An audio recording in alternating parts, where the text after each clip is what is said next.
കുഞ്ഞാടാകും എന്റെ പ്രിയന്റെ സിയോൻ പുരിയിൽ ചെന്നു ചേരാൻ ഭാഗ്യമുണ്ടെങ്കിൽ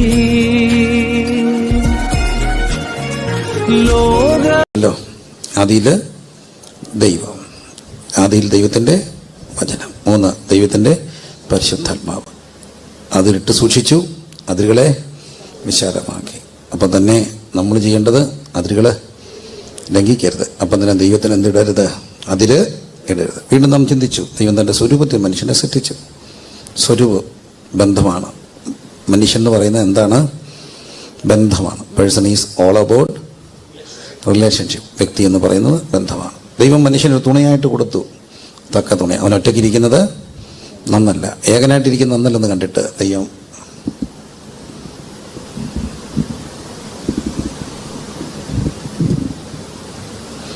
ഏകനായിരിക്കുന്ന നന്നല്ലെന്ന് കണ്ടിട്ട് ദൈവം തക്കതായ ഒരു തുണയെ കൊടുത്തു. അവനൊരു ഉറക്കം കൊടുത്തു.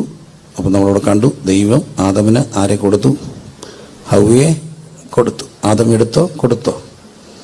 ആദം എടുത്തോ? കൊടുത്തോ?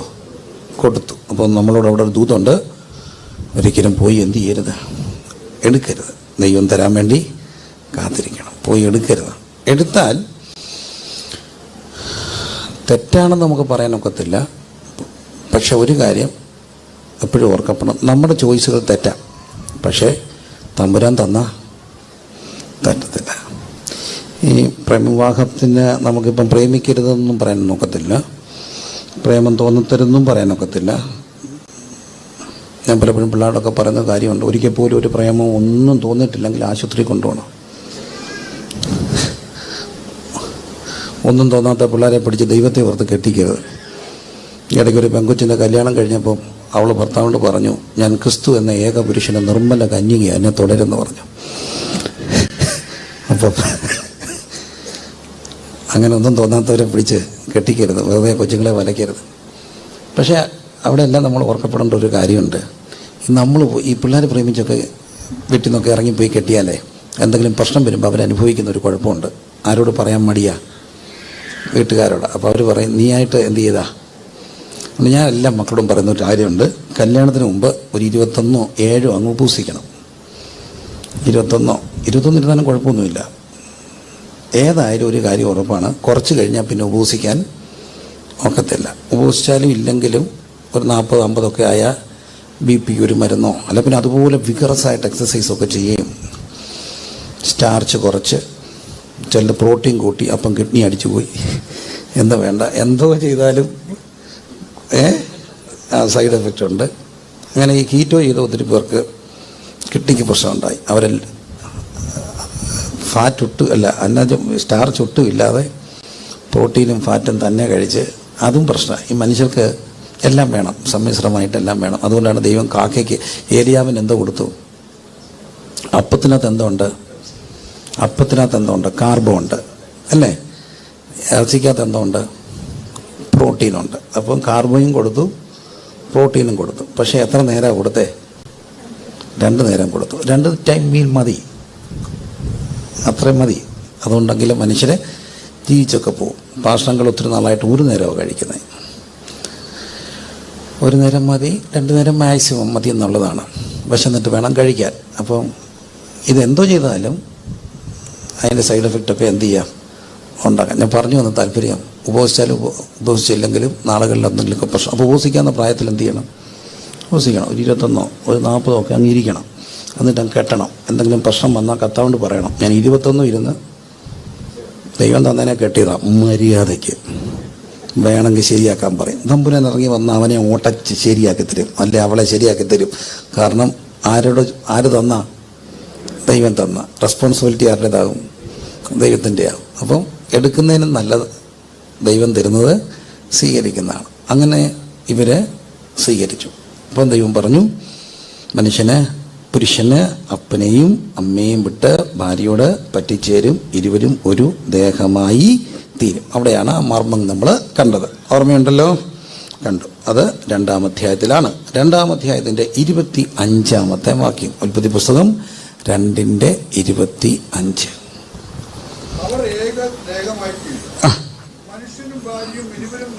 മനുഷ്യനും ഭാര്യയും ഇരുവരും നഗ്നരായിരുന്നു. അയ്യോ, വലിയൊരു കാര്യം. അവരിരുവരും എന്തായിരുന്നു? നഗ്നരായിരുന്നു. അവർക്ക് എന്ത് തോന്നിയില്ല? നാണം തോന്നിയില്ല. പക്ഷേ 3-ാം അധ്യായത്തിൽ അവർക്കുണ്ടായ ഏറ്റവും വലിയ പ്രശ്നം, അവർക്ക് എന്ത് തോന്നി? നാണം തോന്നി. അതിൻ്റെ നാണം ഇല്ലായിരുന്നു, നാണം തോന്നി. ഷിഫ്റ്റ് ചേഞ്ചാണ്. പാപത്തിന് മുമ്പ് അവർക്ക് നാണമില്ലായിരുന്നു, പാപത്തിന് ശേഷം എന്ത് തോന്നി? നാണം തോന്നി. അതെങ്ങനെ ഉണ്ടായേ? നമ്മൾ പറയും തേജസ്സിൻ്റെ വസ്ത്രമാണ്, അത് പോയതാണെന്നൊക്കെ പറഞ്ഞാൽ പോലും അതെല്ലാം സത്യങ്ങളാണ്. പക്ഷേ ഇവിടെ ഞാൻ കണ്ട ഒരു ചെറിയൊരു കാര്യം കൂടെ ഒന്ന് കോംപ്ലിമെൻ്റ് ചെയ്യട്ടെ. ഇരുവരും നഗ്നരായിരുന്നു. ആര് രണ്ടും? ആദവും ഹവ്വയും നഗ്നരായിരുന്നു. ഈ നഗ്നത എന്ന് പറയുന്നത് മോശപ്പെട്ട ഒരു കാര്യമല്ല, നൈർമല്യമാണ് നഗ്നത. ഒരു ശൈശവത്തിൻ്റെ നൈർമല്യമാണ് നഗ്നത. കൊച്ചു കുഞ്ഞുങ്ങൾ നഗ്നരായിട്ട് നടക്കാറുണ്ട്, പ്രത്യേകിച്ച് നമ്മുടെ നാട്ടിലൊക്കെ, തേർഡ് വേൾഡ് കൺട്രീസിലൊക്കെ. പക്ഷേ വിദേശ രാജ്യങ്ങളിലൊക്കെ അത് കുറവാണ്. അവരെപ്പോഴും ഡയപ്പർ കെട്ടിച്ചുകൊണ്ട് നടക്കും.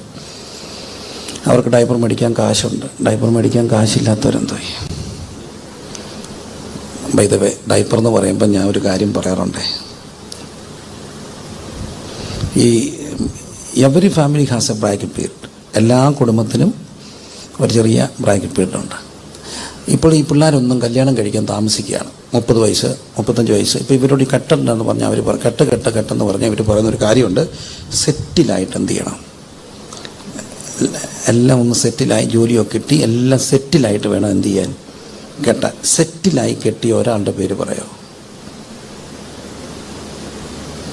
മക്കളെ, ഈ സെറ്റിലായി ഒന്നും കെട്ട് കിടക്കത്തില്ല. കാരണം സംഗീതം 127 പറയുന്നു, വീരൻ്റെ കയ്യിലെ അസ്ത്രങ്ങൾ എങ്ങനെയോ അങ്ങനെയാകുന്നു യൗവനത്തിലെ മക്കൾ. യൗവനത്തിൽ മക്കളുണ്ടാകണമെങ്കിൽ എപ്പം കല്യാണം കഴിക്കണം? യൗവനത്തിൽ മക്കളുണ്ടാകണമെങ്കിൽ എപ്പം കെട്ടണം? യൗവനത്തിൽ കെട്ടണം. മുതുക്ക് പിടിച്ചിട്ട് കെട്ടരുത്. 30-35 ഇങ്ങനെ നോക്കിയിരിക്കരുത്. പിന്നെ അവർക്ക് ഓവർ സിസ്റ്റ്, ഇവന് കൗണ്ട് കുറവ്, ലൈഫ് ലൈനിൽ കൊണ്ട് 2 ലക്ഷം രൂപയും മുടക്കി കൊച്ചിനെ മേടിക്കല്ലേ. മര്യാദയ്ക്ക് എല്ലാത്തിനും നേരത്തെ കെട്ടിച്ചു വിടണം. ഒരു 26-27 ആകുമ്പോളെ കെട്ടി ഒരു 28 പിള്ളേർ, 30-ന് മുമ്പ് 2 പിള്ളേരെങ്കിലും കാണണം. എല്ലാത്തിനും നേരത്തെ കെട്ടിക്കണം. സെറ്റിലൊക്കെ അങ്ങ് ആയിക്കോളും. ഈ കേരളപുര ഐതിഹ്യമാലയിലൊരു സംഭവമുണ്ട്. ഒരമ്മ പെറ്റ എത്ര മക്കളാ? 12 മക്കളെ. 12 മക്കളെ പെറ്റ ഒരമ്മയെ, നിൻ്റെ മക്കളിൽ ഞാനാണ് അനാഥൻ, നാരായണത്ത് ഭ്രാന്തൻ. 12 മക്കളാണ്. 12 മക്കളെ പെറ്റമ്മ വരരുചി ഇങ്ങനെ പോകുമ്പോൾ ഓരോ മക്കളും പെറുമ്പം വരരുചി ഭാജിയോട് ചോദിക്കും, എന്തോ ഉണ്ടോ? കേട്ടുണ്ടോ? എന്തോ ഉണ്ടോ? വായുണ്ടോ എന്ന് ചോദിക്കും. ആ വായുണ്ടെ കളഞ്ഞേക്കാൻ പറയും. വാ കീറിയവൻ ഇരയെ കൊടുക്കും. ഏറ്റവും ഒടുവിലത്തെ ഒരു കുഞ്ഞ് വന്നപ്പം കളയാൻ മടിയായതുകൊണ്ട് അമ്മ പറഞ്ഞു വായില്ലെന്ന് പറഞ്ഞു. കേരള ഐതിഹ്യമാലൊരു സംഭവമുണ്ട്. ആ കുഞ്ഞിന് എന്തില്ലായിരുന്നു? വായില്ലായിരുന്നു. ആ കുഞ്ഞിൻ്റെ പേരിലൊരു പ്രതിഷ്ഠയൊക്കെ ഉണ്ട്, വായില്ല കുന്നിലപ്പൻ. വായില്ലാത്തൊരു കുഞ്ഞ് അപ്പൻ, വായില്ല കുന്നിലപ്പൻ, അങ്ങനൊരു പിന്നത്തെ ഇതിലൊരു പ്രതിഷ്ഠയൊക്കെ ഉണ്ട്. എനിവേ, അതൊരു ഐതിഹ്യമാണ്.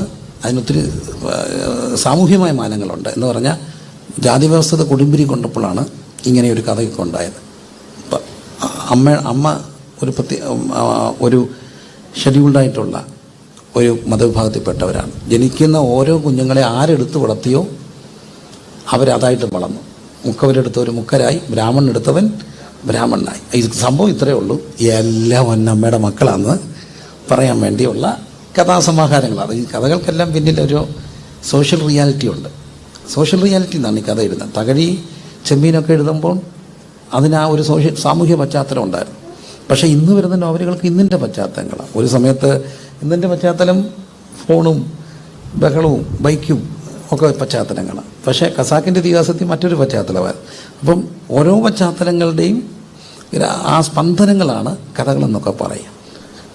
ഞാൻ പറഞ്ഞു വന്നതിൻ്റെ താല്പര്യം, വാ കീറിയവൻ എന്തോ കൊടുക്കും? നേരെ കൊടുക്കും. എല്ലാം സെറ്റിലായിട്ടൊന്നും കല്യാണം നടക്കത്തില്ല. പിള്ളേരെ എല്ലാം പിടിച്ച് കെട്ടിക്കണം. പിള്ളേരൊക്കെ കെട്ടണം. ആര് തരും? ദൈവം തരും. നിങ്ങളൊക്കെ അങ്ങനെ ആയിരുന്നോ? എല്ലാം ആയിട്ടാണോ കെട്ടിയേ?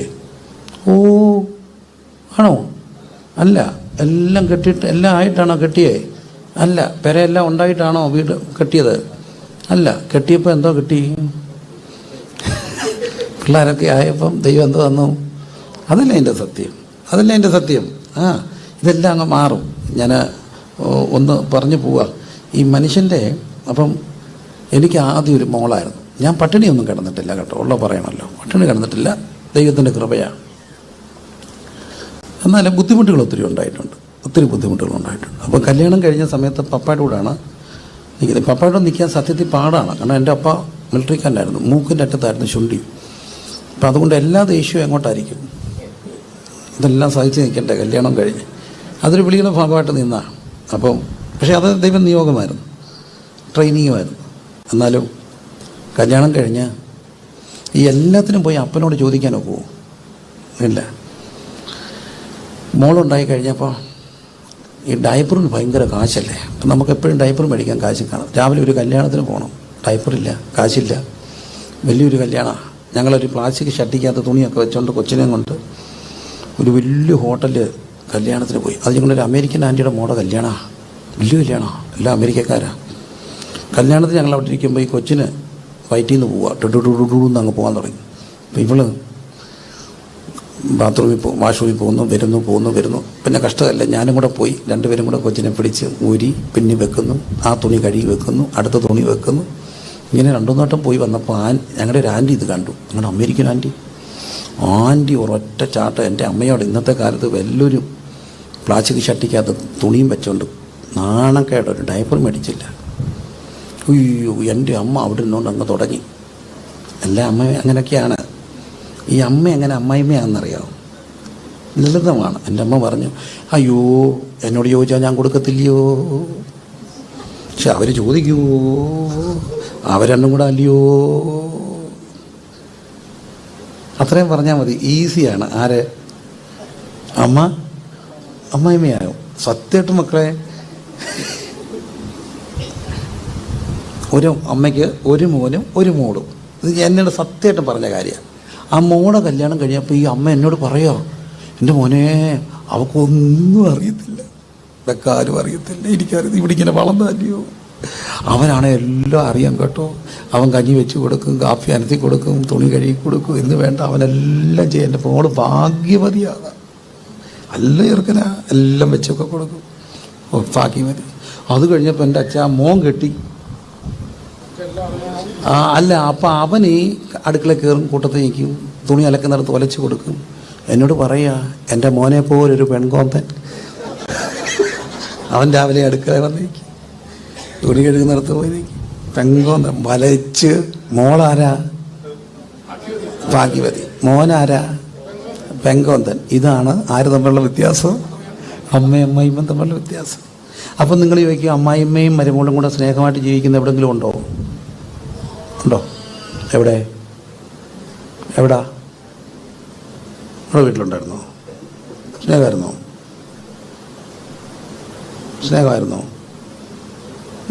അങ്ങ് പറഞ്ഞാൽ മതി, നമ്മളങ്ങനെയൊക്കെ പറയാവൂ.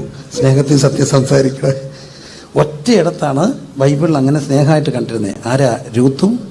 അതെന്തുകൊണ്ടാണ് സ്നേഹമായിട്ട് ജീവിച്ചേ? അവിടെ ആണെന്ന് പറയുന്ന വർഗ്ഗം ഇല്ലായിരുന്നു.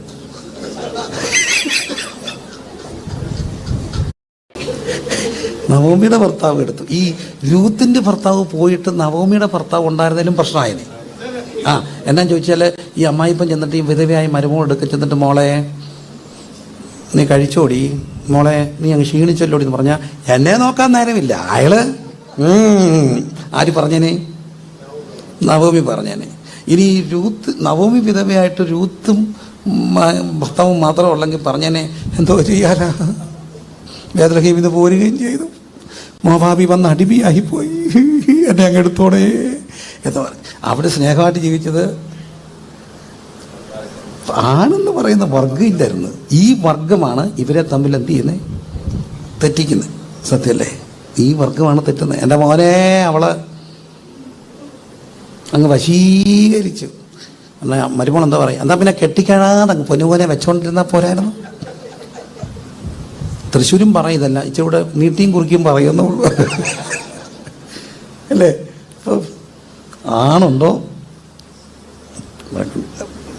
തെറ്റോ ശരിയോ? അനുഭവസ്ഥർ കഥ പറഞ്ഞേ. പേടിക്കണ്ട, നിങ്ങളും നാളെ ഇതൊക്കെ തന്നെയാണ്. കാരണം റാഗി ചെയ്യപ്പെട്ടവരാണ് എന്ത് ചെയ്യുന്നേ. പിന്നെ നിങ്ങൾക്ക് അധികം അവസരം കിട്ടത്തില്ല, അവരങ്ങ് മാറി അപ്പുറത്ത് പോയി താമസിച്ചോളും. അതുകൊണ്ട് അവർ വല്ലപ്പോഴും പറഞ്ഞ് ഹായ് എന്നൊക്കെ പറയുമ്പോൾ അവർ നല്ലവരായിരിക്കും. മിക്കവരും എല്ലാവരും UK-ലുമായിരിക്കും. കാനഡയിലും ആയിരിക്കും. വല്ലപ്പോഴും മമ്മി ഹായ്, അതുകൊണ്ട് വലിയ കുഴപ്പമൊന്നും ഉണ്ടാകത്തില്ല. അല്ലെങ്കിൽ ഈ പ്രശ്നങ്ങളെല്ലാം ഉണ്ടാകാം. പിന്നെ മരുമക്കൾ സമാധാനിക്കുക, നിങ്ങൾ സഹിക്കുക. എന്നാന്ന് ചോദിച്ചാൽ അല്പകാലത്തേക്കുള്ള ലഘുവായ കഷ്ടം. അധികം താമസിയാതെ ഈ അമ്മ അങ്ങ് പോടി കൊച്ചേ, പിന്നെ നീ രാജ്ഞിയല്ലയോ. അതുകൊണ്ട് അല്പകാലത്തേക്കുള്ള ലഘുവായ കഷ്ടം അത്യന്തം അനവധിയായി തേജസ്സിൻ്റെ. അതുകൊണ്ട് ഈ സഹനം സന്തോഷത്തോടെ കുറച്ച് നാളത്തേക്കിനുള്ളൂ, പേടിക്കേണ്ട കേട്ടോ. ഒരു 5-8 വർഷം അവരങ്ങ് പൊക്കോളും. അവർക്കിപ്പം തന്നെ ഡയബറ്റിക്കും കൊളസ്ട്രോളും ഒക്കെ അല്ലേ, അവരങ്ങ് പൊക്കോളും. നീ സമാധാനമായിട്ടിരിക്കുക, നിങ്ങളുടെ ഇഷ്ടത്തിലെല്ലാം ചെയ്യുക, അവരോടെല്ലാത്തിനും അഭിപ്രായം ചോദിക്കുക. അവരെല്ലാം പറയും, പക്ഷെ അതൊന്നും കേൾക്കണ്ട, നിങ്ങളുടെ ഇഷ്ടത്തിൽ തന്നെ ചെയ്യുക, തിരിച്ചു പറയാതിരിക്കുക. ഏറ്റവും നല്ല വഴിയാണ്. അമ്മച്ചി എന്തോ പറഞ്ഞാലും അത് കേട്ടോണം. ശരി അമ്മച്ചി എന്ന് പറയണം, നിങ്ങൾക്ക് ഇഷ്ടമല്ല പോലെ ചെയ്താൽ മതി. പക്ഷെ ഒന്നും എന്ത് ചെയ്യരുത്, തിരിച്ച് പറയാം. എല്ലാം കേൾക്കുക, ഒറ്റ അക്ഷരം തിരിച്ച് പറയാതിരിക്കുക, നിങ്ങളുടെ ഇഷ്ടത്തിൽ ജീവിക്കുക. അതൊക്കെ ഒക്കത്തുള്ളൂ. അല്ലാതെ ഇപ്പം എന്ത് ചെയ്യാനൊക്കെ. ഏതായാലും തായ്പൂർ പറഞ്ഞപ്പോഴാണ്. അപ്പോൾ ഇതെല്ലാം കൂടെ ആയപ്പോൾ നാണക്കേടും അമ്മയുടെ വർത്താനം കൂടെ ആയപ്പോൾ എൻ്റെ ഭാര്യ എൻ്റെ ചെവിയിൽ പറഞ്ഞു, ഇനി ഒരു കൊച്ചു വേണമെങ്കിൽ തന്തയ്ക്കെന്ന് ഡയപ്പർ മേടിക്കാൻ കാശുണ്ടാകുന്നു. അന്ന് കൊച്ചു മതി. പക്ഷെ എന്തോ ചെയ്യാനാണ്, ഡയപ്പർ മേടിക്കാൻ കാശില്ല. എൻ്റെ പൊന്നു മക്കളെ, പിന്നെ മക്കളൊക്കെ ഉണ്ടായി. എന്നാലും 2000 ആ ഒരു വർഷങ്ങൾ കുറച്ച് കഴിഞ്ഞപ്പോൾ തൊട്ട് ഞാൻ വിദേശയാത്ര പോകാൻ തുടങ്ങി. ഞാൻ അഹങ്കാരം പറയുകയല്ല, വളരെ താണ് പറയുക. ഞാൻ കയ്യും കണക്കും ഇല്ലാതെ യാത്ര പോയി. ഒരാഴ്ചത്തേക്കിന് 2 ആഴ്ചത്തേക്കിന് ഇഷ്ടംപോലെ യാത്ര കോവിഡിന് മുമ്പ് പോയി. അന്ന് പിള്ളേർ കുഞ്ഞാ. പോയിട്ട് വരുമ്പോൾ എല്ലാവരും ചോദിക്കും, പാസ്റ്റങ്ങളെ വല്ലതും കൊണ്ടുപോകണ്ടേ, എന്താ കൊണ്ടുപോകണ്ടേ, എന്താ ഗിഫ്റ്റ് വേണ്ടേ? ഡയപ്പർ. ഞാൻ കൊണ്ടുവന്ന ഡയപ്പറിന് കയ്യും കണക്കില്ല. അത് കഴിഞ്ഞ് 2018 ഒരു വെള്ളപ്പൊക്കം വന്നു. വീട്ടിലായിരുന്നു ക്യാമ്പ്. 1 ലോഡ് ഡയപ്പറാണ് കൊണ്ടുത്തന്ന ഒരാൾ. റാന്നിക്കാർ മുഴുവൻ ഡയപ്പർ കൊണ്ടുപോയത് ഞങ്ങളുടെ വീട്ടിൽ നിന്ന്. അന്ന് എന്നോട് അവൾ പറഞ്ഞ ഡയപ്പർ ഉണ്ടാകുമ്പോൾ വെച്ച് ഇപ്പോഴും ഈ അടുത്തിടെ വരെ ഇരിപ്പുണ്ടായിരുന്ന ഡയപ്പറുകൾ വെള്ളപ്പൊക്കത്തിൻ്റെയൊക്കെ ഒത്തിരി പേർക്ക് പറക്കി കൊടുത്തു. ഞാൻ പറഞ്ഞത് എല്ലാം സെറ്റിലായിട്ടൊന്നും എന്ത് നടക്കത്തില്ല, കല്യാണമൊന്നും നടക്കത്തില്ല. നിങ്ങൾ ധൈര്യമായിട്ട് സ്റ്റെപ്പ് വെക്കുക, ബാക്കിയെല്ലാം ആര് നോക്കും? കർത്താവ് നോക്കും. തൻ്റെ പ്രിയനോ അവനതിങ്ങനെ ഉറക്കത്തിൽ കൊടുക്കും. അപ്പോൾ അവർ ഇരുവരും നഗ്നരായിരുന്നു, മറക്കരുത്. അപ്പോൾ എല്ലാം മക്കൾ എപ്പം കെട്ടണം? യൗവനത്തിൽ കെട്ടണം. വളരെ ഗൗരവമുള്ള കാര്യമാണ്. എപ്പം കെട്ടണം? യൗവനത്തിൽ. വീരൻ്റെ കയ്യിലെ അസ്ത്രങ്ങൾ എങ്ങനെയോ അങ്ങനെയാകുന്നു യൗവനം. അതുകൊണ്ട് ക്രിസ്തീയ കുടുംബങ്ങളോട് പറയട്ടെ, യൗവനത്തിലെ കല്യാണം കഴിക്കണം. 2, മക്കൾക്ക് വേണ്ടി പ്രാർത്ഥിക്കണം. മക്കൾ 2 രീതിയിലുണ്ടാകാം. ഒന്ന്, ബർത്ത് ബൈ ചാൻസ് ഉണ്ട്, ബർത്ത് ബൈ ചോയ്സ് ഉണ്ട്. കുഞ്ഞുങ്ങളെ കൊണ്ട് പ്രതിഷ്ഠിച്ചല്ലോ, സമർപ്പിച്ചല്ലോ. ബർത്ത് ബൈ ചാൻസ് എന്താ? What you mean by birth by chance? കല്യാണം കഴിച്ചു, അങ്ങ് കൊച്ചുണ്ടായി പോയി, നമുക്ക് വേണ്ടായിരുന്നു ഇപ്പം, പക്ഷെ എന്തുണ്ടായി? കൊച്ചുണ്ടായി, അബദ്ധത്തി. അത് ബർത്ത് ബൈ ചാൻസാണ്. പക്ഷേ ക്രിസ്തീയ കുടുംബങ്ങളിൽ ബർത്ത് ബൈ ചാൻസ് അല്ല, എഴുതിയിട്ടാൽ നല്ലതാണ്. Birth by ചോയ്സാണ്. അന്നയ്ക്കൊരു കുഞ്ഞ് വേണം, അന്ന ചോയ്സായിരുന്നു. ദൈവസന്ധി പോയി നേർച്ച നേർന്ന് പ്രാർത്ഥിച്ചു, എനിക്കൊരു കുഞ്ഞിനെ വേണം. അങ്ങനെ ശമൂര് കിട്ടി. അതുകൊണ്ട് എന്തുണ്ടായി? ദാൻ മുതൽ ബേർശേബ വരെ വിശ്വസ്ത പ്രവാചകൻ. അത് ബർത്ത് ബൈ ചാൻസ് ആയിരുന്നു, ബർത്ത് ബൈ ചോയ്സ് ആയിരുന്നു? Birth by choice. നമുക്ക് കുഞ്ഞുങ്ങളെ വേണം. കുഞ്ഞുങ്ങൾ എത്ര വേണം എന്നുള്ളത് കർത്താവ്. ഏതായാലും കുഞ്ഞുങ്ങളെ ശിശുക്കളെ എൻ്റെ അടുക്കൽ വരാൻ വിടുവിൻ, അവരെ എന്ത് ചെയ്യരുത്? തടയൽ. ഒരു കുഞ്ഞ് ജനിച്ചില്ലെങ്കിൽ, കുഞ്ഞ് നമുക്കുണ്ടായി, വയറ്റി വെച്ചത് അബോർട്ടായി പോയെന്ന് വെച്ചോ, സ്വാഭാവികമായ അബോർഷൻ. ആ കുഞ്ഞ് എവിടെ കാണും? നിത്യതയെ കാണുമോ? ഒരു കുഞ്ഞിൻ്റെ life must be honoured from it's beginning എന്നാണ്. കുഞ്ഞ് ഒരു 2 മാസമായാലും 2 വയസ്സായാലും ദൈവത്തിന് മുമ്പിൽ എങ്ങനെയാ? ഒരുപോലെ. അതുകൊണ്ടാണ് ഭ്രൂണഹത്യ പാപമാണ്. കുഞ്ഞുങ്ങളെ എൻ്റെ അടുക്കൽ വരാൻ വിടുക. ഓരോ കുഞ്ഞും ജനിച്ചെങ്കിൽ മാത്രമേ ആ കുഞ്ഞിന് എവിടെ പോകാനൊക്കത്തുള്ളൂ? നിത്യതയിൽ പോകാനൊക്കത്തുള്ളൂ. അപ്പോൾ ഒരു കുഞ്ഞിൻ്റെ ജന്മത്തെ നമ്മൾ തടഞ്ഞാൽ ആ കുഞ്ഞിൻ്റെ നിത്യതയെ നമ്മൾ എന്ത് ചെയ്യുക? തടയുക. അതുകൊണ്ട് മാതാപിതാക്കൾ ദൈവത്തിൻ്റെ സൃഷ്ടികർമ്മത്തിൽ പങ്കുചേരുമ്പോൾ ഓർക്കണം, നമുക്ക് കിട്ടുന്ന ബർത്ത് ബൈ ചാൻസ് അല്ല, ബർത്ത് ബൈ ചോയ്സാണ്. പ്രാർത്ഥിക്കണം. പ്രാർത്ഥിച്ചൊരുങ്ങി ഒരു കുഞ്ഞിന് വേണ്ടി ദൈവസന്ധി ഇടിയിൽ നിന്ന് പ്രാർത്ഥിക്കണം. എന്നിട്ട് കുഞ്ഞിനെ മേടിക്കണം. ആ കുഞ്ഞിനെ ആർക്ക് കൊടുക്കണം? ദൈവത്തിന് കൊടുക്കണം. അങ്ങനെ ദൈവത്തിൻ്റെ സൃഷ്ടികർമ്മത്തിൽ പങ്കുചേരുകയാണ് ഏറ്റവും വലിയൊരു ദൗത്യമാണ് ദാമ്പത്യത്തിൻ്റെ. നോക്കൂ, അവിടെ അവരിരുവരും ആരായിരുന്നു? നഗ്നരായിരുന്നു. അതൊന്ന് പറഞ്ഞ് നമുക്ക് മുമ്പോട്ട് പോകാം. നഗ്നരായിരുന്നു എന്നുള്ളതിന് ഞാൻ കണ്ടുന്ന ഒരു കാര്യം, നൈർമല്യമാണ്, ശൈശവ നൈർമല്യമാണ്. എവിടെയൊന്നും വഴിമാറിപ്പോയത് ശൈശവത്തിൻ്റെ നൈർമല്യമാണ്. ഈ മറ, അവരിരുവരും നഗ്നരായിരുന്നു പറയുമ്പോൾ അവർക്ക് മറയ്ക്കാനൊന്നുമില്ലായിരുന്നു. ദാമ്പത്യത്തിൻ്റെ ഏറ്റവും വലിയ സുതാര്യത എന്ന് പറയുന്നത് പരസ്പരം എന്ത് ഇല്ലാതിരിക്കണം, ഒന്നും മറയ്ക്കാനില്ലായിരിക്കണം. മറയെന്ന് അവിടെ നഗ്നരെന്ന് ഉദ്ദേശിക്കുന്നത് 5.5 മീറ്ററിൻ്റെ സാരിയോ ഒരു ചുരിദാറോ ടീഷർട്ടോ ഒന്നും അല്ല. പരസ്പരം എന്തില്ലാതിരിക്കണം, മറയില്ലാതെ ജീവിക്കണം. എല്ലാവരും ഒന്ന് പറഞ്ഞ് എങ്ങനെ ജീവിക്കണം? മറയില്ലാതെ ജീവിക്കണം. യേശുക്രിസ്തു 33 വയസ്സിൽ മരിക്കുമ്പോൾ കാൽവറി കുരിശിൽ നമ്മുടെ നാഥൻ നഗ്നനായിരുന്നു. വിരിക്കപ്പെട്ട കരങ്ങളാൽ തൻ്റെ വസ്ത്രങ്ങൾ അവരഴിച്ചെടുത്തു. ആ ക്രൂശിൽ കിടന്നുകൊണ്ട് ക്രിസ്തു പറയുന്നൊരു കാര്യമുണ്ട്, എനിക്ക് നല്ല തിളയ്ക്കുന്ന യൗവന, പക്ഷെ മുഴു ലോകം എന്നെ നോക്കിക്കോ, എനിക്ക് എന്തില്ല, മറയ്ക്കാൻ ഒന്നുമില്ല. മറകളില്ലാതെ ജീവിക്കണം. ദാമ്പത്യത്തിൻ്റെ ഏറ്റവും വലിയ അനുഗ്രഹം അതാണ്. ക്രിസ്തീയ ശുശ്രൂഷയുടെ അനുഗ്രഹം അതാണ്, മറയില്ലാതെ ജീവിക്കണം. എല്ലാവരും പറഞ്ഞ് എങ്ങനെ ജീവിക്കണം? മറയില്ലാതെ. ഇപ്പോൾ ഈ രാഷ്ട്രീയ കൊള്ളക്കളങ്ങളൊക്കെ എന്തുകൊണ്ടാണ് ഉണ്ടാകുക? ഒരു ദിവസം പുറത്തു വരുന്നു ഇത്ര കോടി രൂപയുടെ ഇത്ര രൂപ ബിനാമി ഇടപാട്, ഇതെല്ലാം കൊള്ളക്കം ഉണ്ടാക്കും. എന്തുള്ളത് കൊണ്ടാണ്? മറയുള്ളത് കൊണ്ട്. ഇടി പുറകെ വരും. മറയുണ്ടാ, പത്രക്കാർ കുത്തിപ്പൊക്കിയെടുക്കും, പിന്നെ അത് വാർത്തയാവും. ചിലപ്പം ഗവൺമെൻറ് പോലും എന്തു ചെയ്യും? താഴെ വീഴാനിടയാണ്. മറയില്ല ജീവിക്കും. ഒരു ഭാര്യയും ഭർത്താവും ഭയങ്കര സ്നേഹമായിരുന്നു മക്കളെ. ഞാൻ സാധാരണ പറയുന്ന ഒരു കഥയാണ്. വയനെ കിട്ടിയതാ. ഭയങ്കര സ്നേഹമായിരുന്നു. ചെറിയ സ്നേഹമല്ല, ഭയങ്കര സ്നേഹം. അങ്ങനെ ഇരിക്കുക, ചേച്ചിക്ക് ഒരു അസുഖം വന്നു. ആ ചേച്ചിയുടെ അടുത്ത് മാറാതെ ചേട്ടൻ ഇരിക്കുക. കൈയെല്ലാം തിരുമ്മി തൂത്തിരുന്നു. തൂത്തും തിരുമ്മിയിരുന്നു. കാണുന്നവർക്കെല്ലാം ഭയങ്കര സന്തോഷം. അവർ ചേട്ടനോട് പറഞ്ഞു, മാറിപ്പോയിട്ട് അവരുടെ ചേട്ടന്മാരോട് പറഞ്ഞു, കണ്ടുപഠിക്കടോ, കണ്ടുപഠിക്കുക, ഇങ്ങനെ വേണം ആണുങ്ങളായ. കണ്ടോ എന്തൊരു സ്നേഹം അങ്ങോട്ട് കൂടിയപ്പോൾ മരിക്കാറായി ഈ സഹോദരി ചേട്ടനോട് പറഞ്ഞു, ചേട്ടൻ വേറെ പെണ്ണ് കെട്ടണം. സാധാരണക്കാരാണ് എന്ത് പറയും? കെട്ടണം. കെട്ടി വരുന്ന പെണ്ണിൻ്റെ കഴുത്തിൽ എൻ്റെ മാല ഉരിയിടണം. മോളെ നീ അങ്ങനെ പറയല്ലേ, എനിക്ക് ചിന്തിക്കാൻ പോലും വയ്യ. അവിടെ കാതയിൽ എൻ്റെ കമ്മൽ ഉരിയിടണം. അങ്ങനെ പറയല്ലടി. അവിടെ മൂക്കയിൽ ഈ മൂക്കുത്തി ഉരിയിടണം. അങ്ങനെ പറയാതെ. എന്നിട്ട് ഒടുവിൽ അവൾ പറഞ്ഞു, ആ പെണ്ണിൻ്റെ കയ്യിൽ ഈ വള ഉരി അവിടെ കയ്യെ ഇടണം. പെട്ടെന്ന് അയാൾ ഓർക്കാപ്പുറത്ത് പറഞ്ഞു, ഈ വള അവിടെ കയ്യെ കയറത്തില്ലെന്ന്. ഈ വള അവിടെ കയ്യേൽ കയറത്തില്ല. എന്താ അർത്ഥം? ഈ മെലിഞ്ഞ കയ്യെ തിരുമുമ്പോഴും തടിച്ച ഒരു കയ്യായിക്ക് അറിയാതെ ഒരു ദിവസം ഇതറിയാതെ എന്ത് ചെയ്തു? പുറത്തു വന്നു. അന്നേരമാണ് ഈ മനുഷ്യൻ ചമ്മുന്നത്. എപ്പോഴും ഓർത്തോണേ, ഒരു കാരണവശാലും ദാമ്പത്യത്തിൽ, ജീവിതത്തിൽ എന്ത് പാടില്ല? മറ പാടില്ല. എല്ലാവരും പറഞ്ഞേ, എന്ത് പാടില്ല?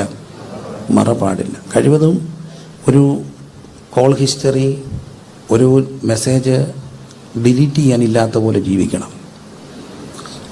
ഭാര്യയ്ക്ക് കാണാൻ വയ്യാത്ത, ഭർത്താവിന് കാണാൻ വയ്യാത്ത, മക്കളോട് പറയട്ടെ, പേരൻസിന് കാണാൻ വയ്യാത്ത ഒരു കോൾ ഹിസ്റ്ററി നമ്മുടെ ജീവിതത്തിൽ ഉണ്ടാകാൻ പാടില്ല.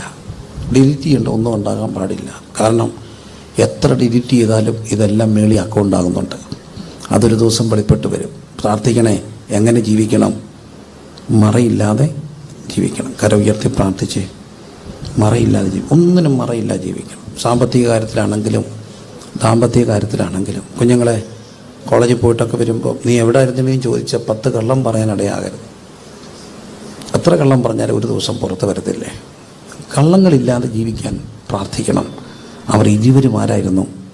നഗ്നരായിരുന്നു. ഉറക്കെ പറഞ്ഞേ, ഇരുവരും നഗ്നരായിരുന്നു. മറക്കാതെ പറഞ്ഞേ, ഇരുവരും നഗ്നരായിരുന്നു. ഒന്നുകൂടെ പറഞ്ഞേ, അവർക്ക് എന്തില്ലായിരുന്നു? മറയില്ല. മറയ്ക്കാൻ പാടില്ല. എന്നിട്ട് അവരെ മുമ്പോട്ട് പോവുക. പക്ഷെ പാപത്തിന് ശേഷം അവർക്ക് എന്തോ ഉണ്ടായി? നഗ്നതയുണ്ടായി, നാണം ഉണ്ടായി. നാണം ഉണ്ടായപ്പോഴാണ് ദൈവം തോട്ടത്തിൽ വന്നപ്പോൾ അവർ അത്തിയെല്ലാം കൊണ്ട് ഉടുപ്പുണ്ടാക്കിയിട്ട് പോയി എന്ത് ചെയ്തു? പാത്തിരുന്നു. എന്തിനാ ദൈവത്തെ പേടിച്ചവർ പോയേ? എന്തിനാ? സിമ്പിളാണത്. എല്ലാത്തിനും ജയിച്ചു, നല്ല മാർക്ക് കിട്ടി. അച്ചായം വരുമ്പം പേപ്പറുമായിട്ടിരിക്കുമോ അതോ പോയി കിടന്നുറങ്ങുമോ? 97, 98 മാർക്കുണ്ട്. എല്ലാത്തിനും നല്ല മാർക്ക്. ഡാഡി വരുന്നിടം വരെ ഉണർന്നിരിക്കുമോ ഉറങ്ങുമോ? ഉണർന്നിരിക്കും. 50-10 പ്രോഗ്രസ് കാർഡിൽ ഒപ്പിട്ടുകൊണ്ട് വരണമെന്ന് പറഞ്ഞു. ഡാഡി വരുന്നതിന് മുമ്പ് കിടക്കുമോ ഉണർന്നിരിക്കുമോ? കിടക്കും. എന്താ കാര്യം? എന്താ കാര്യം? തോറ്റത് നമ്മളെ പാത്തിരുത്തും. ഇത് തന്നെയാണ് ആദാമും ചെയ്തത്. തോറ്റുപോയി. ആരിൽ നിന്ന് ഓടിപ്പോയി? ദൈവത്തിൽ നിന്ന് ഓടിപ്പോയി പാത്തിരുന്നു. പക്ഷെ കർത്താവ് പിന്നെയും തേടി വന്നു. നീ നഗ്നനല്ലേ, ഒരു കാര്യം ചെയ്യ്, ഇനി നിന്നെ കൊണ്ട് ഒക്കിയില്ല, ഞാൻ മറച്ചു തരാം. മൃഗത്തിൻ്റെ തോല് കൊണ്ട് മനുഷ്യൻ്റെ പാപത്തിൻ്റെ നഗ്നത മറച്ചു. മനുഷ്യൻ്റെ പാപത്തിൻ്റെ നഗ്നത മറയ്ക്കാൻ അവൻ്റെ ശ്രമങ്ങൾ പര്യാപ്തമല്ലെന്ന് കണ്ടപ്പോഴാണ് ഒരു മൃഗത്തിൻ്റെ തോല് കൊണ്ട് നഗ്നത മറച്ചത്. മൃഗത്തിൻ്റെ തോല് കൊണ്ട് നഗ്നത മറയ്ക്കണമെങ്കിൽ ആര് കൊല്ലപ്പെട്ടിട്ടുണ്ട്? മൃഗം കൊല്ലപ്പെട്ടിട്ടുണ്ട്. 3-ാം അധ്യായം. വീണ്ടും മുമ്പോട്ട് പോകട്ടെ. ദൈവം അവരെ തോട്ടത്തിന് പുറത്താക്കി. 4-ാം അധ്യായത്തിൽ ഒരു വളരെ ഒരു വലിയ കാര്യമുണ്ട്. കായിനും ഹാബേലുമാണ്. കായിനും ഹാബേലും കൂടെ എങ്ങോട്ട് പോയി? വയലിലേക്ക് പോയി. ഇവിടുത്തെ ഇവർ തമ്മിൽ കൊല്ലാനുള്ള കാര്യം എന്താ? ഹലോ, ഈ ചേട്ടൻ അനിയനെ കൊന്ന എന്തിനാ? അസൂയാണ്. എന്തുകൊണ്ട് അസൂയ ഉണ്ടായേ? അനിയന് ഈ സിബിളിംഗ് റിവൽറി എന്ന് പറഞ്ഞൊരു സംഭവമുണ്ട്. സിബിളിംഗ് റൈവൽറി, സഹോദരന്മാർ തമ്മിൽ. മൂത്തൊരു കുഞ്ഞിന് 5 വയസ്സായപ്പോൾ ഇളയൊരു കുഞ്ഞ് വന്നു. ഇളയ കുഞ്ഞിനെ എല്ലാവരും കൂടെ വാരി മൊത്തം. ഇന്നലെ വരെ അവൻ രാജാവായിരുന്നു. അപ്പോഴാണ് ഇന്ന് അവന് എന്തായി ശ്രദ്ധിച്ചപ്പം അവന് കൊച്ചവനോട് എന്താ ഉണ്ടാകും? അസൂയ ഉണ്ടാകും. പിന്നെ കുറച്ച് വളർന്നു വരുമ്പോൾ ചിലർ പറയത്തില്ലേ, എനിക്കാണ് തന്നോ നിങ്ങളെല്ലാവരും അവക്കല്ലേ കൊടുത്തേ, അവൾക്കെല്ലാം കൊടുക്കത്തില്ലേ? ഇതെല്ലാം എന്തിൻ്റെ ഭാഗമോ? സിബിളിംഗ് റിവൽറിയാണ്. സിബിളിംഗ് റിവൽറി വേദവസത്തിൽ എപ്പോഴും ഉണ്ടായിരുന്നു. ഏശാവും യാക്കോബും തമ്മിൽ, ആങ്ങളെയും പെങ്ങളും തമ്മിൽ. പിന്നെ പറഞ്ഞു, ജോസഫിനോട് എല്ലാ ചേട്ടന്മാർക്കും കൂടെ എന്താ തോന്നി? അസൂയ തോന്നി. സിബിളിംഗ് റിവൽറി എല്ലാത്തിൻ്റെ ഒരു ഭാഗമാണ്. മിരിയാമും മോശ തമ്മിൽ വളരെ ക്രിട്ടിക്കലായിട്ടുള്ള നാത്തൂമ്പോരായിരുന്നു. എവിടെ? മിരിയാമിൻ്റെ വീട്ടിൽ. കളറുമില്ലെന്ന് നാത്തൂനെ കെട്ടിക്കൊണ്ട് വന്നതാ. കൊണ്ടടക്കാൻ കൊള്ളാമോ? ആര്? മിരിയാം. കൂശ സ്ത്രീ. ഒരു ഗുണമുണ്ടായി, മിരിയാമിനോട് അതിൻ്റെ തിരിച്ചടി കിട്ടുകയാണ്. അപ്പം കായിന് ഹാബേലിനോട് എന്ത് തോന്നി? അസൂയെന്ന് അവിടെ പറയുന്നില്ലെങ്കിലും ടിപ്പിക്കലായിട്ട് ആ റീസൺ എന്താ? അസൂയാണ്. ഈ അസൂയ എവിടെ കൊണ്ടെത്തിക്കും? കോപത്തിക്കും. വേദവസത്തെ ആദ്യമായിട്ട് അസൂയ എന്നൊരു പദം കാണുന്നത് ഇസാക്ക് ആ ദേശത്ത് വിതച്ചു, ആയാണ്ടി വിതച്ചു, 100 മേനി വിളവ് കിട്ടി. ഫെലസ്തീർക്ക് അവനോട് അസൂയ തോന്നും. ഈ അസൂയ ഒരു വലിയ വികാരമാണ്. അത് ചേട്ടനും അനിയനോടും തോന്നാം, ഭാര്യയ്ക്കും ഭർത്താവിനോട് തോന്നാം.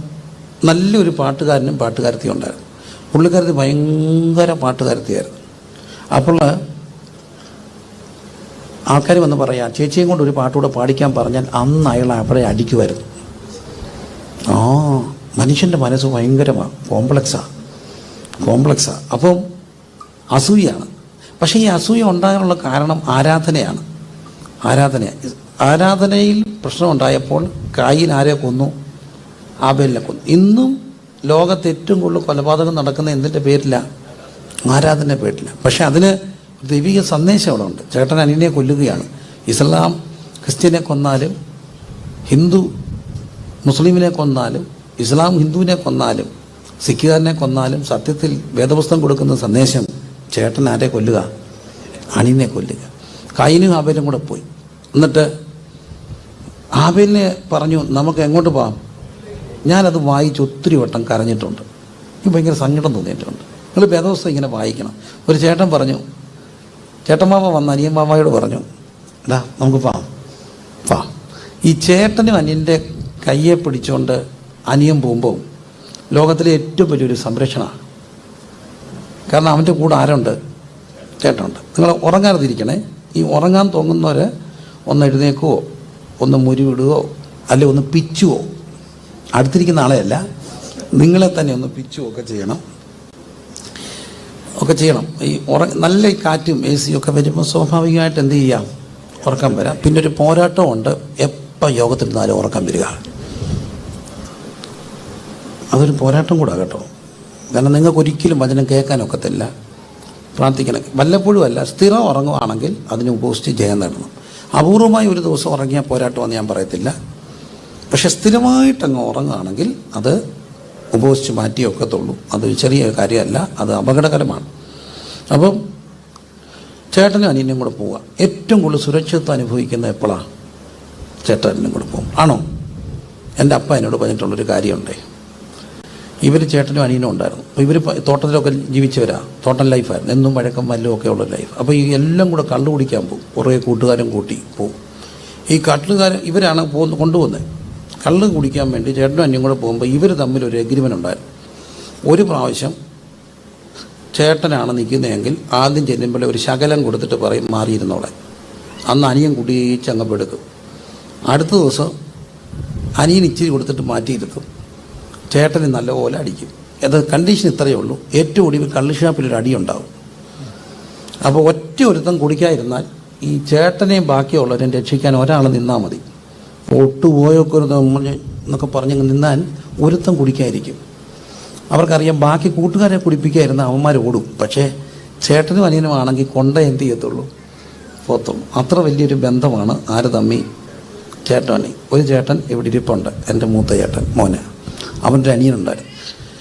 ഇവന്മാർ കൊച്ചിലെ ഒരു അടിയുണ്ടാക്കി ഇവൻ അവൻ്റെ മൂക്കിനിടിച്ചു. ഒറ്റ ഇടിക്കുക. ഇവന് നല്ല വണ്ണമായിരുന്നു, മറ്റൊരു മെലിഞ്ഞ. ഒറ്റ ഇടിക്കുക അവൻ്റെ മൂക്ക് പോയി. മൂക്കിൽ കൂടെ ചോര വന്നു. ആശുപത്രി കൊണ്ടുപോയി ഐസൊക്കെ വെച്ചു. തിരിച്ചു വന്നു. അപ്പോൾ നിങ്ങൾക്ക് ഞങ്ങളുടെ വീട് മനസ്സിലായല്ലോ. നിങ്ങളുടെ വീട്ടിലെ പിള്ളേർ തമ്മിൽ വഴക്കാന്നൊക്കെ പറയുമ്പോൾ അപ്പോൾ ഒറ്റ ഇടിക്ക് ആശുപത്രി പോയിട്ട് തിരിച്ചു വന്നു. അപ്പോൾ തിരിച്ചു വന്നപ്പോൾ ഈ അനിയൻ ഇങ്ങനെ ചോര ഇങ്ങനെ മൂക്കൊക്കെ വീങ്ങി. ഇവനെ കൊച്ചല്ലേ എല്ലാവരും കൂടെ വിരട്ടി, ഇപ്പം പോലീസ് വരും, നിന്നെ കൊണ്ടുപോകും. ആശുപത്രിയിൽ പോയി അടിക്കേസുമായി പോയാൽ അത് ആര് റിപ്പോർട്ട് ചെയ്യും? ആശുപത്രിക്കാർ പോലീസിനെ റിപ്പോർട്ട് ചെയ്യും. അപ്പോൾ ഈ അടി കൊണ്ട് കിടന്ന അനിയൻ കുറച്ച് കഴിഞ്ഞപ്പം കേട്ടി പോലീസ് വരുന്നു. അവൻ പതുക്കെ എഴുന്നേറ്റിട്ട് അപ്പച്ചനോട് ചോദിച്ചു, അപ്പച്ചൻ എന്തിനാ പോലീസ് വരുന്നത്? അപ്പച്ചൻ പറഞ്ഞു, നിൻ്റെ ചേട്ടൻ നിന്നെ അടിച്ചു, ആശുപത്രിയിൽ പോയി, പോലീസ് വരും. ഇവനങ്ങ് ദേഷ്യപ്പെട്ടു. കൊച്ച് എൻ്റെ ചേട്ടനെ എന്നെ അടിച്ചാൽ എനിക്ക് കുഴപ്പമില്ലെങ്കിൽ ആർക്ക് കുഴപ്പം? ഇച്ചിരി കഴിഞ്ഞപ്പോൾ ഇവന്മാരെ കാണുന്നില്ല. തപ്പിച്ചെന്നപ്പോൾ അടി കൊണ്ട അനിയൻ അടിച്ച ചേട്ടനെ ഒരു പുതപ്പി കെട്ടിപ്പിടിച്ച് ഉറക്കുക. ആര് കൊണ്ടുപോയിരിക്കാൻ? പോലീസ് കൊണ്ടുപോയിരിക്കാൻ. ആ ചേട്ടൻ്റെ കയ്യെ പിടിച്ചുകൊണ്ടാണ് ആര് പോയത്? ആവേര് പോയത്. വയലിൽ ചെന്നപ്പോൾ കൊല്ലാൻ തുടങ്ങിയപ്പോൾ അവൻ പറഞ്ഞു കാണും, ചേട്ടാ എനിക്ക് വയ്യ, വിശ്വസിക്കാൻ വയ്യ, ചേട്ടനാ എന്നെ കൊല്ലുവാണോ? അവസാനം അവൻ പറഞ്ഞു കാണും, ചേട്ടാ കൊല്ലല്ല, ഞാനങ്ങ് ദൂരെ പോവാം. പക്ഷെ ചേട്ടൻ ആരെ കൊന്നു? അന്നെ കൊന്നു. ഇതിൻ്റെ കാര്യം എന്നാ? ഇതിൻ്റെ കാര്യമുണ്ട്. അപ്പനും അമ്മയും ദൈവത്തിൽ നിന്നകന്നു. അപ്പനും അമ്മയും ദൈവത്തിൽ നിന്നകന്നപ്പോൾ അവർ തമ്മിൽ അകന്നു. ആദാം പറഞ്ഞു, ഈ സ്ത്രീ എനിക്ക് തന്നു, ഞാനെന്ത് ചെയ്തു? കഴിച്ചു. പരസ്പരം അവർ കുറ്റപ്പെടുത്തിയപ്പോൾ ആര് തമ്മിൽ അകന്നു? മക്കൾ തമ്മിൽ അകന്നും തന്നെ. അകലം ഒരുത്തനില്ലാതായി. ഇതിൻ്റെ എല്ലാം കാരണം ആരെയും നകന്ന? ദൈവത്തിൽ നകന്ന. കുടുംബങ്ങൾ ദൈവത്തിൽ നകന്ന മക്കൾ തമ്മിൽ അകലും. മക്കൾ തമ്മിൽ അകന്ന അവരൊരിക്കലും തമ്മിൽ ഒരുത്തനില്ലാതാകാം. ഇതിനെല്ലാം വില കൊടുക്കേണ്ടി വരും. അതുകൊണ്ട് ദൈവത്തെ ഓർത്ത് മാതാപിതാക്കളോട് പറയല്ലേ, മക്കളെ ഓർത്ത് ആരെയും നകലല്ലേ, ദൈവത്തിൽ നകലല്ലേ. മറകളില്ലാതെ ജീവിക്കണം. ദൈവത്തിൽ നകത്തും ഒരുത്തനില്ലാതായി. ഒടുവിൽ കായീനങ്ങ് പോയി. എവിടെ പോയി? കിഴക്കോട്ട് പോയി. അങ്ങനെ കായീൻ യഹോവയുടെ സന്നിധിയിൽ നിന്ന് പുറപ്പെട്ട് അങ്ങോട്ട് പോയി. മോദ് ദേശത്ത് ഒരു വാക്ക് എഴുതിയിട്ടുണ്ട്, ഏതന് കിഴക്ക്. എനിക്കറിയത്തില്ല, അതുകൊണ്ടായിരിക്കാം ഞങ്ങളുടെ നാട്ടിൽ ഒരു ചൊല്ലുണ്ട്, എടാ മോനെ കിഴക്കോട്ട് പോകല്ലേടാ, ഏറെ കിഴക്കോട്ട് പോകല്ലേടാ, പനി പിടിക്കും. കായിൻ്റെ വാക്കായിരിക്കും. കിഴക്കോട്ട് പോയാൽ എന്താ പിടിക്കും? ഒത്തിരി കിഴക്കോട്ട് പോയി. നിങ്ങൾ ആ ചൊല്ലി കേട്ടിട്ടില്ലേ? ഏറെ കിഴക്കോട്ട് പോകല്ലേ, എന്താ പിടിക്കും? പനി പിടിക്കും. ഏതായാലും കായിനങ്ങ് പോയി. എവിടെ? കിഴക്ക് പോയി. ഈ കായും പോയിട്ട് കായിനൊരു കൊച്ചുണ്ടായി. കൊച്ചിൻ്റെ പേരെന്താ? ഹാനോക്ക്. കണ്ടോ? കൊച്ചിൻ്റെ പേര് ഹാനോക്ക്. ഹാനോക്കിൻ്റെ പേരിൽ ഈ അപ്പൻ ഒരു പട്ടണം പണിത. പട്ടണത്തിന് എന്തെന്ന് പേരിട്ടു?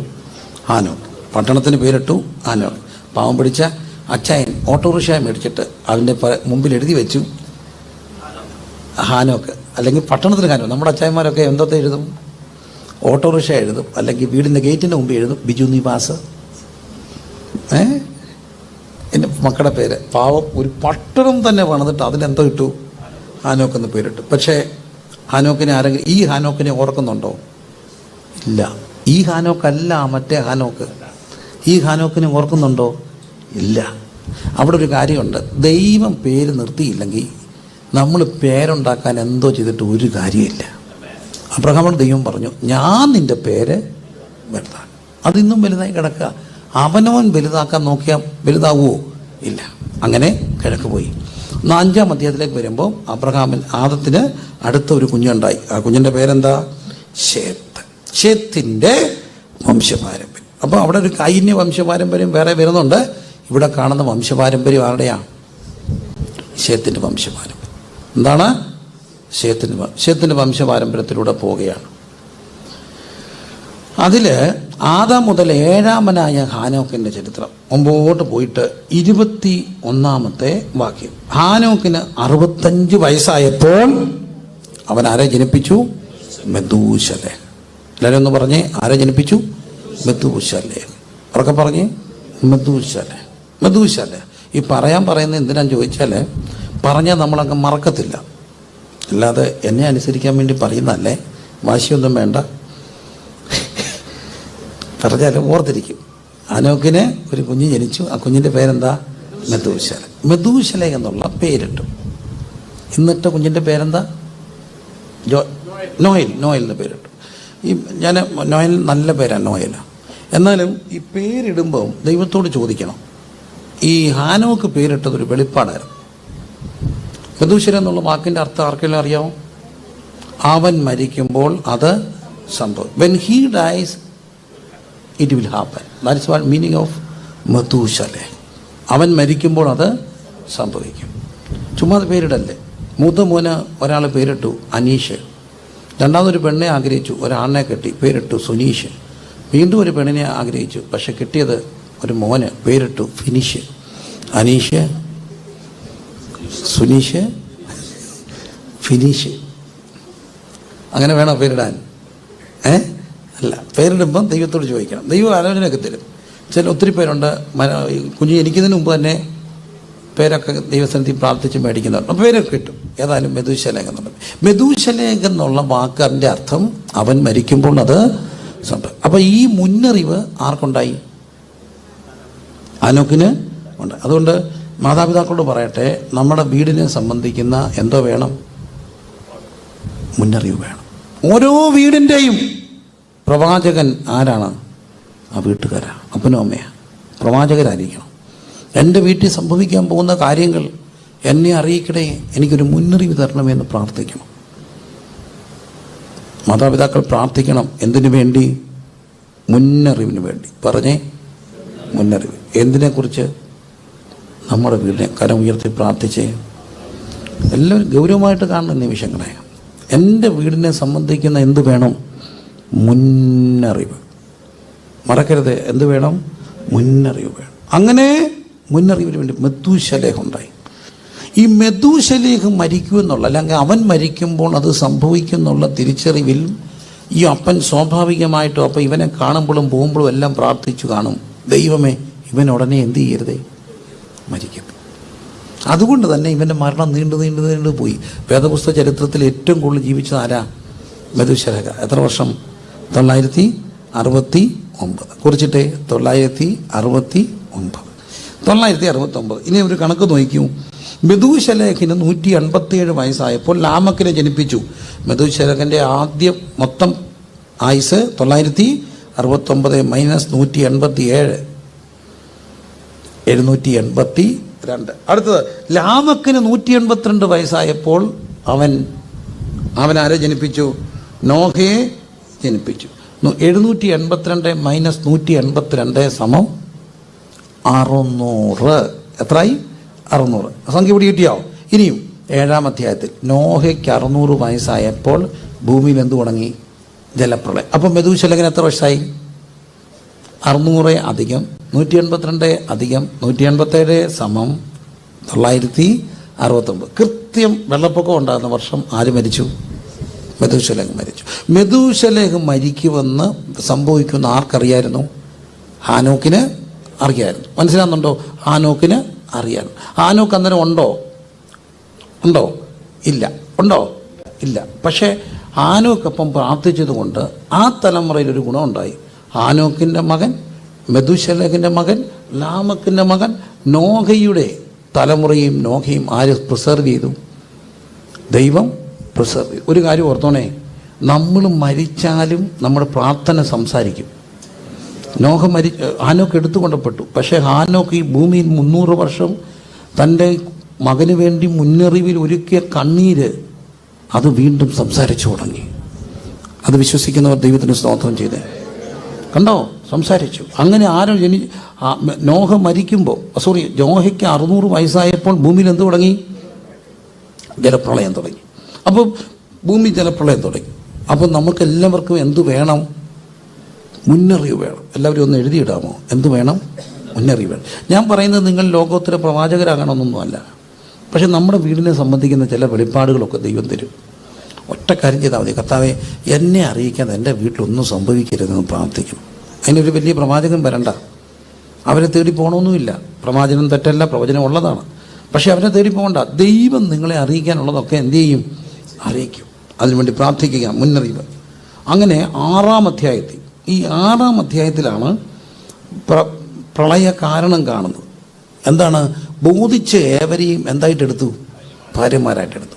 ഭാര്യമാരായിട്ടെടുത്തു. പറഞ്ഞോ, ബോധിച്ച ഏവരെ എന്തെടുത്തു? ഭാര്യമാരായിട്ടെടുത്തു. സത്യത്തിൽ ആദാമിന് ദൈവം ഹവ്വയെ കൊടുത്തപ്പോൾ ഏകപത്നി വ്രതരായിട്ടും ഏകഭർത്തൃവ്രതരായിട്ടും ജീവിക്കേണ്ടവർ ബോധിച്ച ഏവരെയും ഭാര്യമാരെടുത്ത് ഭൂമിയിൽ ദൈവത്തിൻ്റെ പുത്രന്മാർ ആരെടുക്ക ചെന്നു? മനുഷ്യൻ്റെ പുത്രന്മാരെടുക്ക ചെന്നു. ദൈവത്തിൻ്റെ പുത്രന്മാർ, മനുഷ്യൻ്റെ പുത്രൻ. സാധാരണ അതിനെപ്പറ്റി ഒരു വലിയ ചോദ്യമുണ്ട്. ദൈവത്തിൻ്റെ പുത്രന്മാരും മനുഷ്യൻ്റെ പുത്രന്മാരും വീണുപോയ പിശാചുക്കൾ അല്ലെങ്കിൽ ഒത്തിരി കാര്യങ്ങൾ കാണാം. സിമ്പിളായിട്ട് എനിക്ക് ദൈവം ഒരിക്കൽ തന്ന ഒരു ആൻസറുണ്ട്. എന്നോട് ഒരാൾ ചോദിച്ചു, പക്ഷേ അതിൻ്റെ അർത്ഥം എന്താ? ഒരു ക്യാമ്പിലാണ് ഇച്ചിരി കുരുട്ട് ചോദിച്ചതാ. അപ്പോൾ എനിക്ക് പെട്ടെന്നൊരു ഉത്തരം കിട്ടി. ദൈവത്തിൻ്റെ മക്കൾ, മനുഷ്യൻ്റെ മക്കൾ. രക്ഷിക്കപ്പെട്ടവരെല്ലാം ആരുടെ മക്കളാ? അവരുടെ അപ്പൻ ആരാ? ദൈവം. രക്ഷിക്കപ്പെടാത്തവരിൽ കർത്തൃത്വം നടത്തുന്ന ആരാ? പിശാചാണ്. അപ്പോൾ രക്ഷിക്കപ്പെട്ട ഒരാൾ പോയി രക്ഷിക്കപ്പെടാത്ത ഒരാളെ കല്യാണം കഴിച്ചാൽ എന്തു പറ്റും? മക്കളെ, രക്ഷിക്കപ്പെടാത്ത ഒരാളെ പോയി കല്യാണം കഴിച്ചാൽ എന്തോ പറ്റും? പറ. മുമ്പേ പറഞ്ഞ പ്രശ്നം ഉണ്ടാവും. നിന്റെ അമ്മായിപ്പം പിശാചാവും. രക്ഷിക്കപ്പെട്ട ആളുടെ അപ്പനാരാ?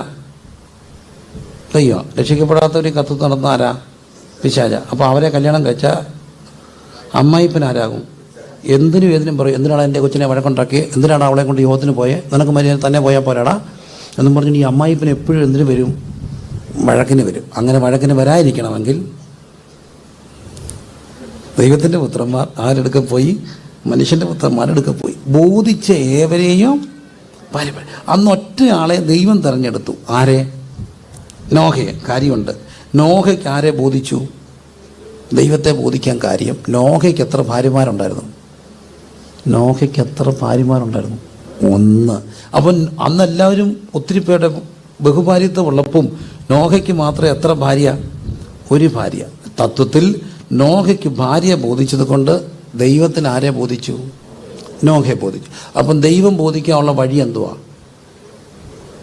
ഒരാളെ ദൈവം ബോധിക്കണമെങ്കിൽ എന്തോ ചെയ്യണം?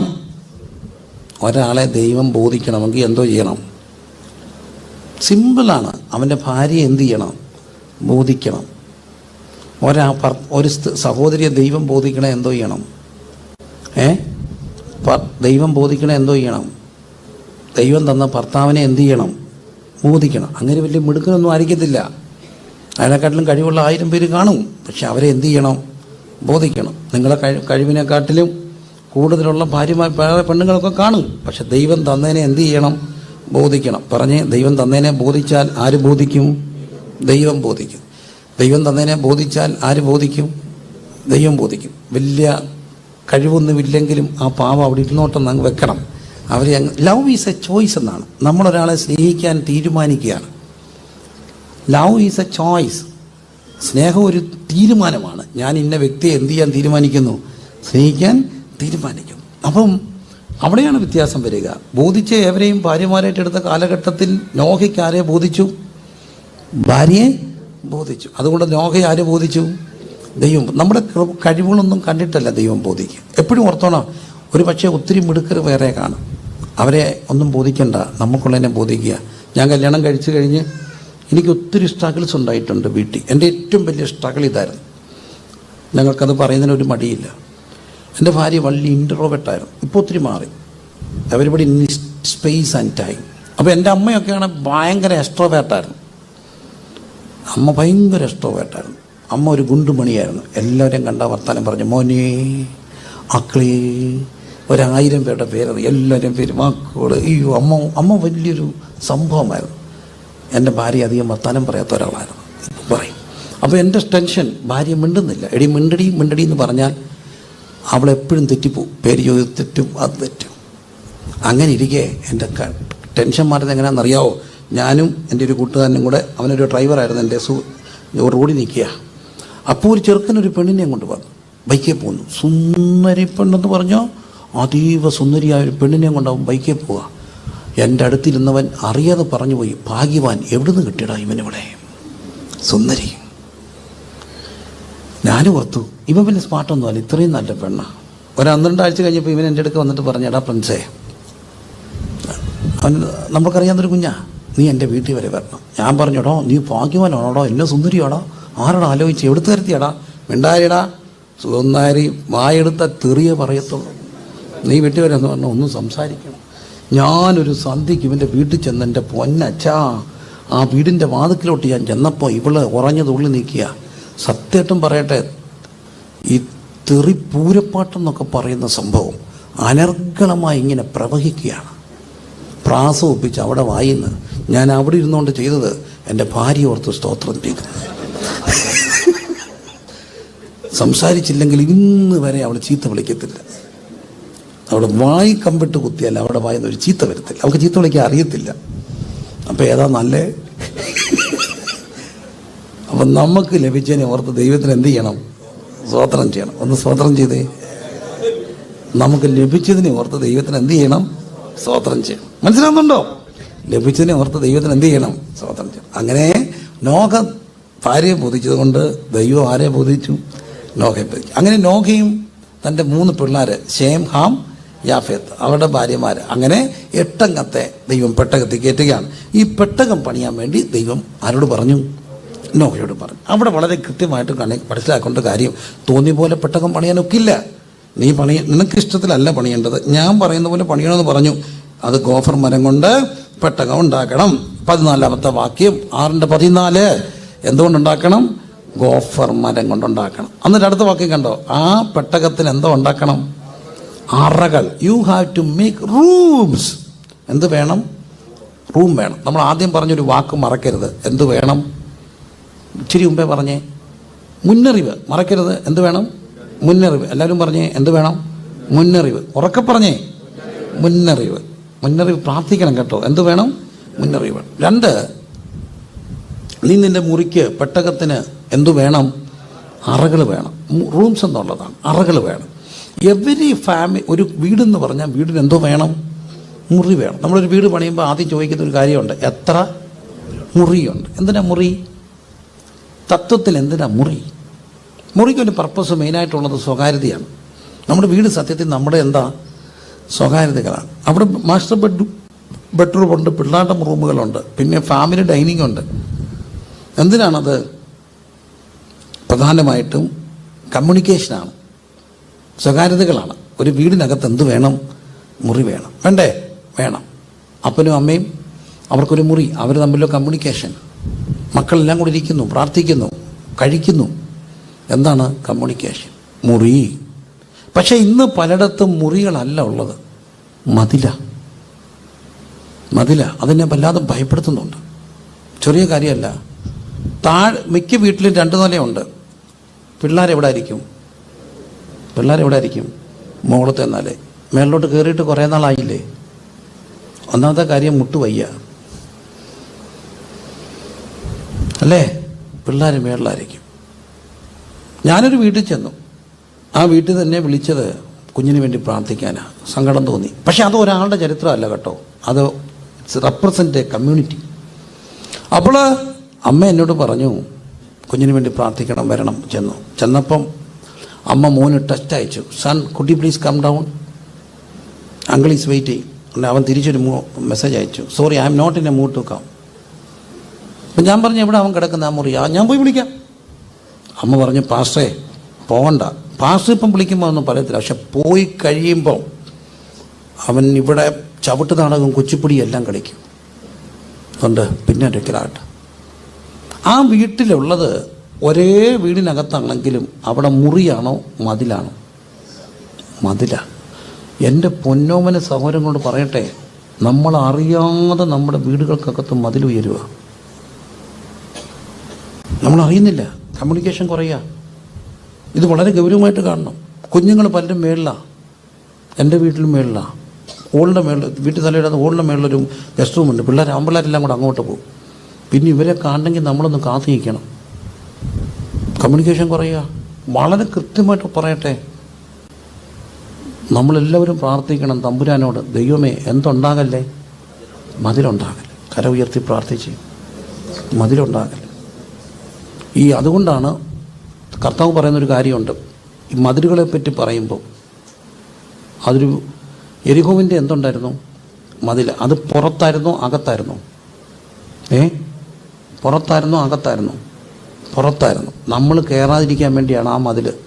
ഇന്ന് സകല മതങ്ങൾക്കും അതിശക്തമായ മതിലുകൾ അവർ കെട്ടിയിട്ടുണ്ട്. ആര് കയറാതിരിക്കാൻ? പുറത്തുനിന്ന് കയറാതിരിക്കാൻ. നമുക്കുള്ള പ്രത്യേകത എന്നറിയാവും, യെരുശലേമിൻ്റെ മതിലെല്ലാം ഇടിഞ്ഞു കിടക്കുക. മതിലെന്തിനാ? പുറത്തുനിന്ന് ഒരാൾ എന്ത് ചെയ്യരുത്? വരരുത്. നമുക്ക് പുറത്ത് മതിലില്ല, അതുകൊണ്ട് കടച്ചാണി എല്ലാം കയറി വരും. പക്ഷേ നമുക്ക് വലിയൊരു അപകടമുണ്ട്, നടിച്ചുവരുകൾ ഒത്തിരി ആയിപ്പോയി. അപ്പനും അമ്മയ്ക്കും ഇടയ്ക്ക് നടിച്ചുവര്. 6 അടി കട്ടിലല്ല കിടക്കുന്നതെങ്കിലും 2 കോണില്ല, ഇടയ്ക്ക് എന്തോ ഉണ്ട്? മതില്. ദൈവത്തോട് പ്രാർത്ഥിക്കണം, കർത്താവേ എൻ്റെ വീടിനകത്ത് മതിലുയരല്ലേ എന്ന് പ്രാർത്ഥിക്കണം. എല്ലാവരും ഒന്ന് പ്രാർത്ഥിച്ച്. ഒരു ദിവസം പോലും മതിൽ വേണ്ട. എന്ത് മതി? മുറി വേണം. മതിൽ വേണ്ട, എന്തു വേണം? മുറി വേണം. കര ഉയർത്തി പ്രാർത്ഥിച്ച് സീരിയസ് ആയിട്ട് പ്രാർത്ഥിക്കുക. മതിലുകൾ വേണ്ട പ്രിയരെ. ദാമ്പത്യത്തിനിടയിൽ മതിലുണ്ടാകരുത്. പേരൻസും കുഞ്ഞുങ്ങൾക്കും ഇടയിൽ മതിലുണ്ടാകരുത്. സഹോദരങ്ങൾ തമ്മിൽ മതിലുണ്ടാകരുത്. മതിലില്ലാതെ ജീവിക്കണം. മതിൽ വേണ്ട, മുറി വേണം. എല്ലാവരും തമ്മിൽ വർത്തമാനം പറയണം. ഒരു ദിവസം പോലും തമ്മിൽ കാണാത്ത ദിവസം ഉണ്ടാകരുത്. ദൂരെ ഇരിക്കുന്ന ആളോടല്ല സംസാരിക്കേണ്ടത്, അടുത്തിരിക്കുന്നവർ തമ്മിൽ സംസാരിക്കണ്ടേ. ദൈവമേ മുറികൾ വേണം, പക്ഷെ എന്ത് വേണ്ട? മതിൽ വേണ്ട. അടുത്ത ദൈവം അവരോട് പറഞ്ഞു, നിങ്ങൾ എന്ത് ചെയ്യണമെന്നറിയാമോ? തട്ടുകൾ ഉണ്ടാക്കണം. താഴത്തെ 6ന്റെ 10 കിളിവാതിൽ വേണം. പെട്ടകത്തിൻ്റെ വാതിൽ വശത്ത് വെക്കണം. താഴത്തെയും 2ാമത്തെയും 3ാമത്തെയും ഡെക്കുകളായിട്ട് തിരിക്കണം. കണ്ടോ? എത്രാം വാക്യം? 16. എത്ര തട്ട് വേണം? 3 തട്ട്. എല്ലാവരും ഒന്ന് പറഞ്ഞ് 3 തട്ട്. അപ്പോൾ ഈ പെട്ടകത്തിന് എത്ര തട്ട് വേണം? 3 തട്ട് വേണം. താഴെ ഒരു തട്ടുണ്ട്, നടുക്കൊരു തട്ടുണ്ട്, പിന്നെന്തുണ്ട്? മുകൾ തട്ടുണ്ട്. താഴെ തട്ട് ഒരു പക്ഷേ മൃഗങ്ങളില്ല അതിനകത്തില്ലേ, അതിൻ്റെ വിസർജ്യങ്ങളില്ലേ. എപ്പോഴും ഓർക്കണം, നമ്മൾ ഈ ലോകത്തിലാണെങ്കിലും ഒറ്റ പെട്ടകത്തിലവർ. പക്ഷെ തമ്പുരാൻ പറഞ്ഞു ഇതൊക്കെ ശരിയാ, പക്ഷെ അപ്പോഴും എന്തു വേണം? താഴത്തെ നിലയിൽ നീയുമായിട്ടൊരു വ്യത്യാസം വേണം, വേർപാട് വേണം. നമ്മളൊരു ലോകത്താണ്, ലോകമായ കപ്പലിലൂടെ നമ്മൾ പോകുന്നേ, പക്ഷെ അപ്പോഴും നമുക്കെന്തോ വേണം? ഒരു വേർപാട് വേണം. താഴത്തെ തട്ട്, പിന്നെ ഒരു നടുത്തട്ട്. അതവിടെ ഇന്നിൻ്റെ ജീവിതമായിരിക്കുക. പക്ഷെ ആ പെട്ടകമാണ് വലിയൊരു പ്രളയത്തിലൂടെ പോവുകയാണ്. വലിയ പ്രളയം വരിക, വലിയ പ്രളയം. പക്ഷേ ഈ പ്രളയത്തിൽ പെട്ടകം പോകാതിരിക്കണമെങ്കിൽ നിങ്ങൾ ഒറ്റ കാര്യം, കടന്ന് വലയിട്ട് മറിയട്ടെ. നീ നിൻ്റെ മുറിക്കകത്തിരുന്ന് പ്രാർത്ഥിച്ചാൽ മതി. നിനക്കൊരു മുറിയുണ്ടോ? മുറി മാത്രം പോരാ, മുകൾത്തട്ട് വേണം. മുകൾത്തട്ട് എപ്പോഴും വേദവസ്തുത്തിൽ കാണിച്ചാൽ ഓർക്കണം. ശൂന്യംകാരത്തി എന്തോ ഉണ്ടായിരുന്നു? മാളിക മുറി ഉണ്ടായിരുന്നു. പിന്നെ 120 പേര് എവിടെയായിരുന്നു? മാളിക മുറിയിലായിരുന്നു. മാളിക മുറി എപ്പോഴും എന്ത് മുറിയാണ്? പ്രാർത്ഥനാ മുറിയാണ്.